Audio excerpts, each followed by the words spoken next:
Welcome! We are in the Jewish Museum and Archives in Budapest right now. This is one of the education rooms and its display wall right next to our exhibition. My name is Alexandra Sabo. I am one of the co-founders and researchers of the Digital Lens Research Group at Alta University. We have worked to analyze immediate post-war Holocaust survivor testimonials in the past 3 years, and this exhibition that we will tour in the next half hour is one of the main closing events for our research work.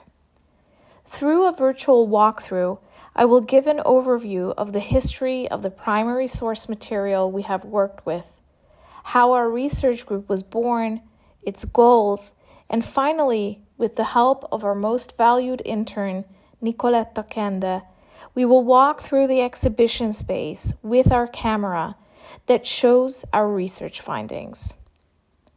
The walkthrough is pre-recorded and will be complemented with photographs and our digital findings that have their own online platforms.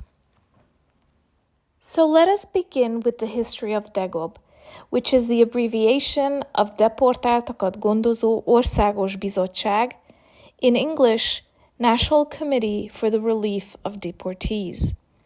They were one of the most important committees helping Holocaust survivors beginning to readjust and to find their loved ones immediately after the return to Hungary. Before, during, and after the war, there were 3 aid organizations present in Hungary: the International Red Cross, the American Joint Distribution Committee, and the Jewish Agency for Palestine. Immediately after the end of the war, the budgetary struggle for the distribution of international organizations' incoming aid began, yet each Hungarian office planned and executed the distribution according to their own criteria. The most urgent tasks were common, however, and these were clothing, food, healthcare, and money. The Joint financed the DEGOB office, which was established in March of 1945, and its main office was found in the 7th District, Bethlen Square, number 2. Survivors spread the information about DEGOB among themselves, for which reason the office became quite a central point for them to look for and find lost relatives, food, aid, upon return to the country. 82,144 survivors visited the DEGOB office in 1945 and 1,187 in 1946. DEGOB's 3 main tasks were to arrange the coherent distribution of relief and social aids, to organize the return of those Holocaust survivors who were liberated abroad, as well as to collect and document data on survivors and victims. To provide supplies, DEGOB certificates were issued in the Hungarian and Russian language, indicating what they had received, such as foodstuffs and clothes. This certificate also allowed survivors to receive free access to medicine at designated pharmacies. Medical treatment, restoration of religious and cultural life, and financial aid were the most important tasks DEGOB worked on.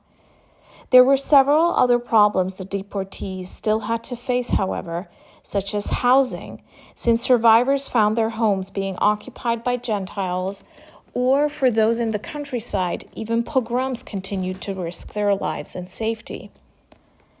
The second main working task of the DEGOB committee, the expeditions, meant sending teams to DP camps to find and repatriate survivors. Until the end of 1945, 26 such expeditions took place. The tremendous amount of information about people was established by the survivors returning to Budapest. They either listed the whereabouts of friends and acquaintances by heart or brought actual registers from the DP camps. By July 1945, the amount of information available was so large that they couldn't personally carry out all the tasks in the office, so they started a newspaper, which we can see here, Hírek az elhulcoltakról, which in English means news of the deported. And the third task, the one that resulted in the primary materials we have researched, is the recording of experiences and events. This is what the interviews resulted in. They are so-called protocols that were the testimonies of the survivors. This task of DEGOB actually originated from 1944, as the first protocols were typewritten already that year in the so-called Glass House of Budapest, which was a protected Swiss consulate house. The DEGOB office began recording survivor testimonies according to a specific questionnaire on the 18th of June, 1945. This is what a protocol looks like. We use the information in the header as metadata in our digital research and the bottom section as the experience data. The general structure of the protocol's experience data is situation of the Jews in their place of residence, history of ghettoization, deportation, arrival to camps, camp life, organization of labor camps, evacuation, other camps, liberation, and return.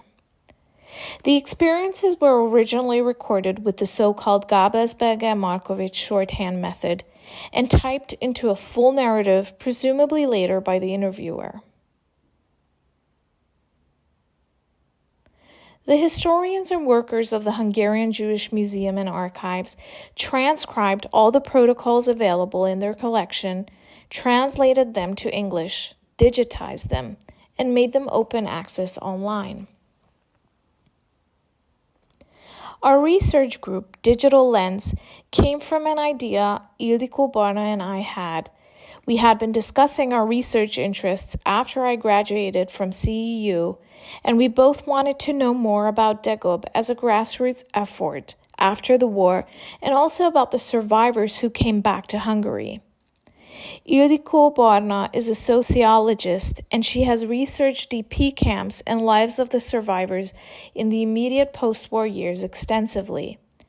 As a professor at the Faculty of Social Sciences, Ildikó is co-leading the Research Center for Computational Social Science, in which they have amazing projects and colleagues who do digital research such as NLP, natural language processing, AI-based analyses, and visualizations. The research group adopted our research endeavors, and we started applying for grants, which we won. So we started working on 3 main research areas: gender, language, and topography. We wanted to understand the different gendered experiences that the survivors recounted and recorded in the protocols. We also wanted to look at the language of the survivors immediately after the war, how they spoke about their experiences. And our most emphatic line of research on topography included research questions about movement. We wanted a closer and a new look at deportation routes, spaces they talk about in persecution, and routes back home. We started the work together with amazing colleagues. Data scientist and visualization expert Eszter Katona led the natural language processing and data visualization teams. Data scientist and web expert Árpád Knap was responsible for the coordination of all tasks related to the website's maintenance and content management.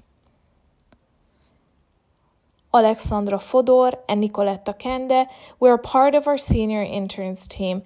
Both of them were sociology undergrads when they started working in Digital Lens and wrote their theses about our work with the DEGOB materials. Laura Schönborn and Zsófia Szopko were also senior interns who helped us with all of our research. They too were sociology majors in their undergraduate programs and wrote their theses related to Digital Lens's research questions. We had several other interns throughout our 3 years of research work, all great undergraduate and undergraduate students from Hungarian universities. This exhibit shows some of our research findings that we wanted to convey to a larger audience, further to an academic audience through our publications. At the launch of our research group, we also wanted to do public history, so this was an important aspect when we finished our research. But also, the digital nature of our research required us to convey the results in a digital manner, through visualizations, websites, and interactive maps. The first big portion of the exhibit shows our results on the question of topography. The digital lens sought to examine the topography of persecution and of the return to Hungary. Based on survivor testimonies, the routes of persecution can be analyzed starting from the location of ghettoization through the deportation to labor and concentration camps until survivors' liberation and return home. The research group depicted these routes using various data visualization tools, allowing for the examination of both group and individual paths. Among the survivors interviewed by DEGOB, the majority were deported from the Beregszáz ghettos. Through data visualization, it becomes apparent that for the majority of the survivors, Auschwitz-Birkenau marked merely the first stage rather than the concluding destination of their forced movement. The German war effort pushed the majority of the survivors to be further transported to labor camps. They worked in various places, including brick factories, munitions factories, railway construction, aircraft factories, or even for major corporations such as Siemens. Here, we recreated with threads our originally digital map about the deportation routes of survivors from the Sátoraljaújhely ghetto. This is a relatively small sample that we put on the map because the DEGOB recorded 19 survivors' testimonies who were deported from Sátoraljaújhely, but already here we can see the main conclusion we arrived to with the research, that Auschwitz is central to the Hungarian Holocaust for those who were selected to be killed upon arrival, but not to those who were not selected and who survived. Survivors were forcibly dragged further. Here, for instance, the 19 survivors were dispersed into 36 different camps. On our digital platform, you can see how we created an interactive map where the survivors can be followed by name, and we can also read their experience. Here, these lines show the typical routes, but you can switch the layout to individual routes, and you can see each individual survivor's forced movement.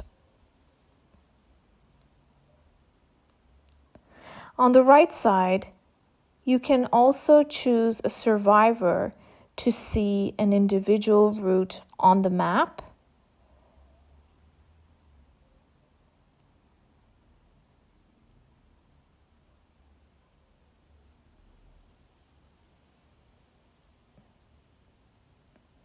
as well as their narrative from their DEGOB protocol on the right-hand side.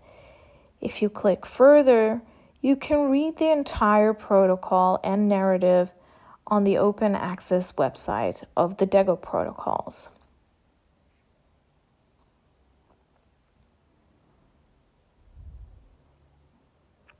Here you can also find the original document in digitized and scanned form.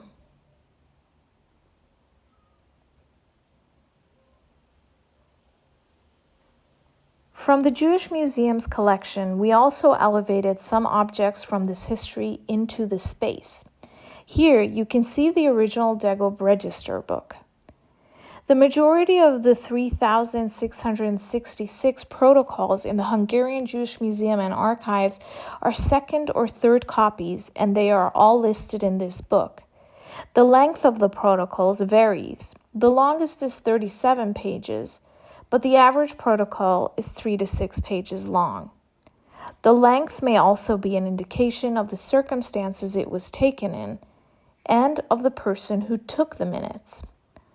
Generally, the language of the protocols is in Hungarian, but there are also some Czech, Italian, French, German, and Yiddish ones. This other object is a mess tin that was used in camps. Engraved, we can see the dates, 1945, July 26, 1946, September, and the locations Dachau, München, Passau, and Győr.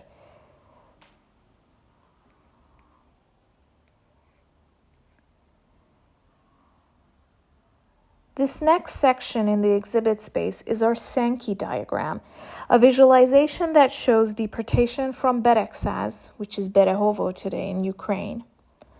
The visualization also aims to show the central position and at the same time the decentralizing effect on Auschwitz, how the flux of survivors from the ghettos in Berecsaz were deported to Auschwitz I, Birkenau, Dachau, Furstengrube, and Riese-Furstenstein. The thickness of the line shows the volume of people in these forced movements, which we put on this particular visualization following hours of discussion on the ethical considerations of Holocaust representation. What I find fascinating in this Sankey is seeing all the different camps and forced labor locations and how important these are to the history of the Holocaust and to the survivor experience, yet these names sometimes don't even ring a bell. And seeing that there was this flow to these spaces gives a better understanding of its significance compared to when these German names of camps and work sites are merely listed on a page in an article or in a book.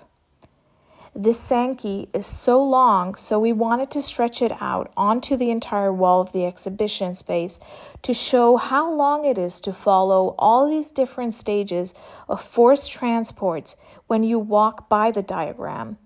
A length to follow that aims to symbolize, but doesn't even begin to show the long, tedious, painful journeys that the deportees had to take.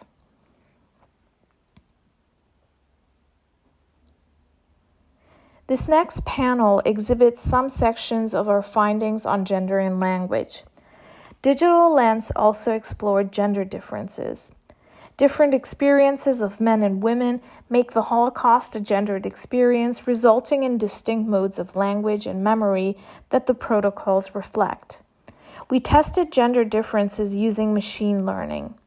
We used a subset of male and female testimonies to help the machine learn the gender-specific speech patterns. Then, for the other part of the testimonies, the machine had to use what it had learned to guess whether the testimony was from a man or from a woman. The result that it guessed correctly in most cases shows that there is indeed a significant difference between the testimonies of male and female survivors. One of our research findings show that women were more likely to mention family relationships, such as husband and mother, while men were more likely to talk about friends and comrades.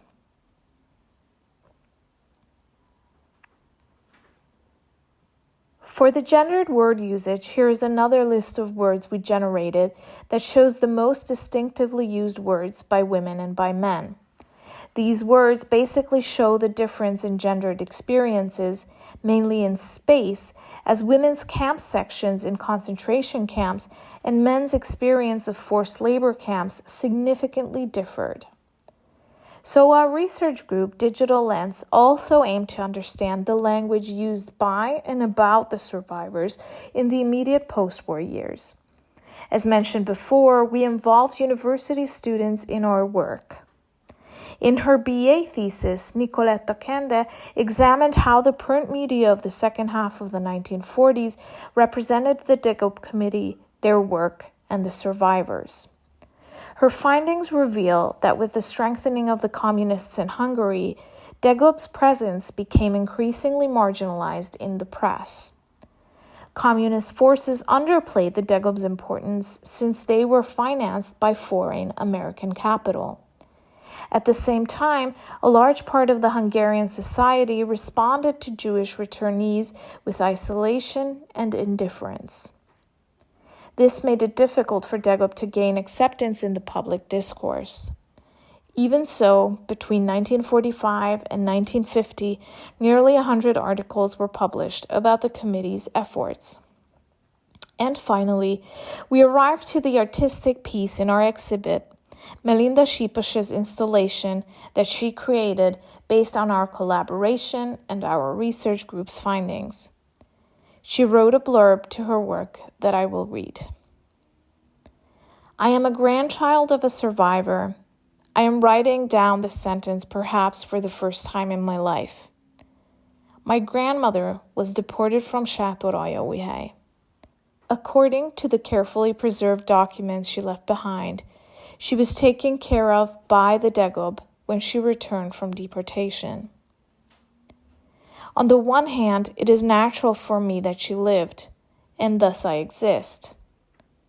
On the other hand, I had to face the fact that her survival hung by a very thin thread. The Holocaust had incomprehensibly many victims and incredibly few survivors. This work attempts to embody and make this overwhelming and incomprehensible ratio apprehensible. I hung up 4,960 threads. This was the Jewish population of Čátorayovihej in 1940, with the longer thread symbolizing the survivors. Thank you for your attention, and we're looking forward to answering any questions that you may have.